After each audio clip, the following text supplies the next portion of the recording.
Bienvenue sur Africa 24 dans cette nouvelle édition de l'Africa Tonight. Voici les titres de l'actualité. Coup d'envoi ce vendredi de la conférence internationale sur le Sahara au Sénégal. Société civile, autorités traditionnelles mais aussi leaders politiques qui sont présents. L'enjeu de cet événement, promouvoir le dialogue entre le Maroc et le peuple sahraoui. Le développement de l'intelligence artificielle, un sujet majeur pour le continent à l'heure de la révolution numérique. La nécessité d'une réglementation s'impose pour l'Afrique qui dispose d'atouts pour devenir leader dans ce domaine. Et puis la qualification de l'Espérance de Tunis pour les demi-finales de l'African Football League. Les Tunisiens ont décroché leur place en s'imposant 3-0 face au TP Mazembe. On en parle dans ce journal avec notre journaliste sportif José Douglas. Au Sénégal, la deuxième conférence pour le dialogue et la paix au Sahara s'est ouverte ce vendredi 27 octobre. Un événement organisé par le mouvement sahraoui pour la paix et le Centre africain d'intelligence stratégique pour la paix.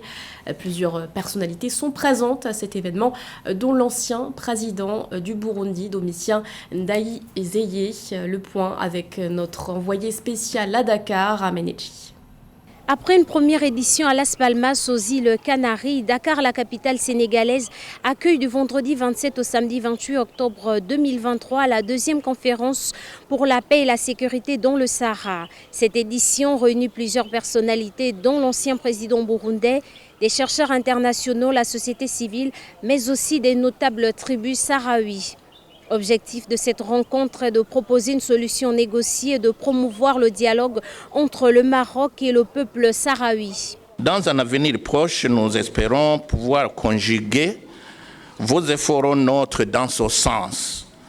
Partager les expériences de chacun pour faciliter les protagonistes de la crise au premier chef d'opérer des options plus utiles et plus satisfaisantes pour leur population. Cette deuxième conférence, nous nous adressons à partir de Dakar à la communauté internationale et surtout aux Africains pour faire connaître notre projet de paix et ce que nous cherchons pour mettre fin aux souffrances de nos populations. La conférence pour la paix et la sécurité au Sahara occidental participe aux initiatives pour une solution politique définitive dans cette région. Cette conférence rejoint d'autres propositions comme le plan du Maroc pour l'autonomie du Sahara, soutenu par la majorité des États africains et d'autres pays comme les États-Unis, la France et même l'Espagne, qui administraient le Sahara entre 1884 et 1976. Ici, Samantha Saberu Sabobanga, envoyée spéciale d'Africa 24 au CICES à Dakar. À l'heure de la révolution numérique, le développement de l'intelligence artificielle s'est accéléré ces dernières années. Un sujet synonyme d'opportunité pour le continent et qui était aussi au cœur des échanges lors de la 7e édition du Future Investment Initiative tenue à Riyad en Arabie Saoudite. Mais qui dit développement de l'IA dit aussi nécessité d'une réglementation.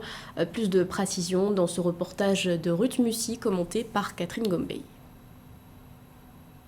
Alors que des technologies émergentes continuent de fasciner divers secteurs, les gouvernements et les organisations en Afrique reconnaissent la nécessité de bâtir la confiance dans les technologies d'intelligence artificielle au sein de leur communauté. Un exemple concret en est l'établissement de cadres réglementaires et de lignes directrices visant à garantir une utilisation responsable et l'éthique de l'IA. Tel est l'avis de la ministre des TIC et de l'Innovation du Rwanda, Paula Ingabire. En ce qui concerne l'intelligence artificielle, le plus grand risque que nous allons voir à court ou à long terme est la diminution de la confiance envers l'intelligence artificielle et les autres technologies émergentes, mais aussi la combinaison de ces technologies qui vont façonner le monde. Et les gouvernements ont l'opportunité de renforcer cette confiance en mettant en place les blocs permettant cela, tels que les réglementations, les normes, les lignes directrices, la capacité de tester et la capacité de vérifier comment déployer certaines de ces solutions.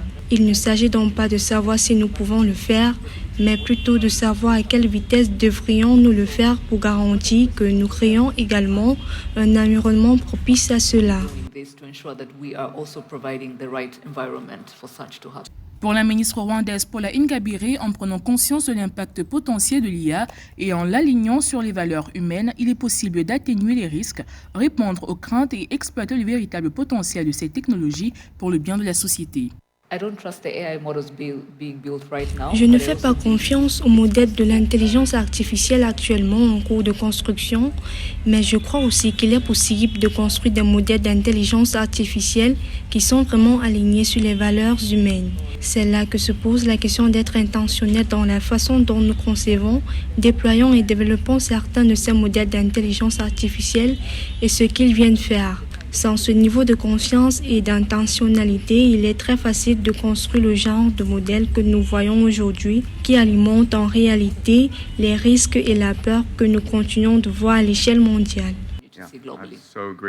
En favorisant la transparence, la responsabilité et l'inclusion dans le développement et le déploiement de solutions d'intelligence artificielle, les États africains peuvent construire la confiance et exploiter pleinement le potentiel de l'IA pour leur société. Direction à présent Brazzaville, qui abrite actuellement le sommet des 3 bassins, un événement où le potentiel du marché carbone en Afrique a notamment été mis en avant. L'année dernière, l'initiative africaine du marché carbone avait été lancée lors de la COP27, une initiative qui vise à produire d'ici 2030 300 millions de crédits carbone et rapporter au continent d'importants bénéfices. Nous retrouvons sur place notre envoyé spécial Séverin Ndouk. Le bassin du Congo a la capacité de stocker plus de 1,5 gigatonnes de carbone. Ces tourbières stockent à elles seules plus de 31 milliards de gigatonnes de CO2. Des chiffres qui témoignent du potentiel du bassin du Congo dans la lutte en faveur de la préservation du climat et qui lui concèdent un potentiel énorme en termes de marché carbone, à condition que ce marché soit régulé. Les dirigeants appellent à la structuration de ce marché comme alternative au financement des programmes en faveur du climat et de la biodiversité. Même lorsqu'on parle de transition énergétique, il faut la financer, bien sûr. On parle d'énergie renouvelable, il faut les financer, bien sûr. Il faut absolument apporter des alternatives à ceux qui vivent de la forêt et qui se retrouvent sans ressources si on ne peut plus toucher à la forêt.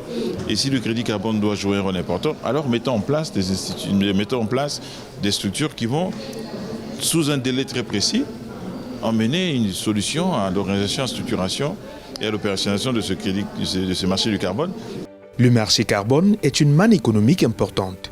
Réguler le marché carbone pourrait permettre aux pays africains de stimuler le développement économique autant que le financement des efforts pour la préservation de l'environnement et du climat, entendu que la croissance économique, le chômage et les inégalités sont des obstacles à la capacité de continuer à conserver les forêts. Selon les études de la Commission économique des Nations Unies pour l'Afrique, en évaluant chaque tonne de CO2 séquestrée à environ $120 la tonne, cela pourrait générer 82 milliards de dollars annuellement. Le marché carbone, c'est notre nouvelle mine verte. Et nous connaissons quelle est la valeur de nos forêts. Nous connaissons le rôle que ces forêts font au niveau mondial. Nous ne pouvons pas perdre ce train de marché carbone comme on a perdu avec les mines. Donc nous devons absolument nous y mettre. Nous avons des experts en Afrique qui doivent eux-mêmes commencer à travailler sur le standard africain, sur le standard de bassin du Congo pour le marché carbone. Et c'est comme ça que nous irons beaucoup plus loin. Et nous allons avoir l'impact et peser sur le pays du Nord. Pour les experts et autres dirigeants présents à ce sommet sur les 3 bassins, il est urgent de passer des discours aux actes après les échecs des promesses de financement des efforts africains en faveur de la promotion de la biodiversité et du climat. En 2009, les pays développés s'étaient engagés à verser 100 milliards de dollars par an pour aider les pays pauvres à s'adapter aux impacts des changements climatiques et à réduire leurs émissions de gaz à effet de serre. Une promesse non tenue. À cela, il faut ajouter les 10 millions d'euros annoncés par le président Macron lors du One Forest Summit au Gabon en juin 2023.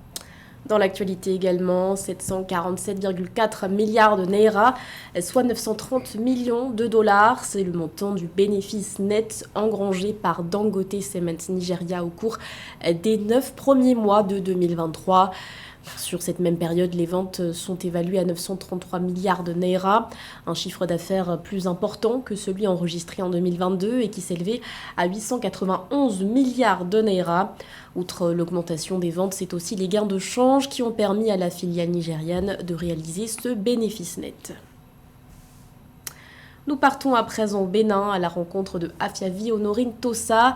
Passionnée par l'artisanat, elle s'est notamment spécialisée dans l'art du macramé, une passion qui l'a amenée à créer dans les années 1990 le centre de formation et de perfectionnement d'Orcas. En plus de former les femmes dans le domaine du textile, le centre favorise aussi leur autonomisation. Reportage de notre correspondant Lefty Onou. Connue dans le domaine du textile pour la fabrication des sacs macramés, Afiavi Honorine Tossa a commencé ce métier lors des activités coopératives à l'école en 1989.